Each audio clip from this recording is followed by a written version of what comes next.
सबसे ज़्यादा ख़तरनाक नशा किसी इंसान का नशा है जो ख़रीदा भी नहीं जा सकता और जिसके बग़ैर रहा भी नहीं जा सकता। मैंने हर उस शख्स से धोखा खाया जो मुझे जान से प्यारा था।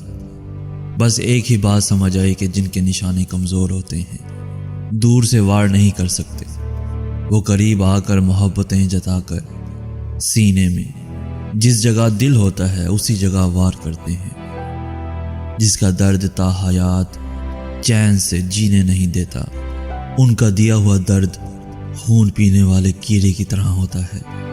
जिस्म के अंदर रहकर रफ्ता रफ्ता पूरा खून चूस लेता है और फिर जिस्म को खोखला बना देता है, मौत के करीब तर पहुंचा देता है।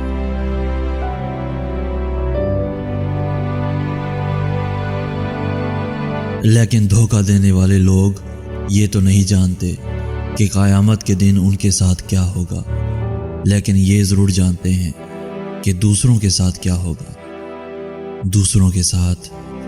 होगा। अगर इंसान में साथ निभाने के गुण न हो तो कम से कम इतनी हिम्मत ज़रूर होनी चाहिए कि साथ चलने वालों की आंखों में आंखें डालकर अपनी बुज़दिली को तस्लीम करे और उसे वापस उसी मकाम पर छोड़ कर आए जहां से उसकी आंखों पर मोहब्बत की पट्टी बांधकर सफ़र का आगाज़ किया था।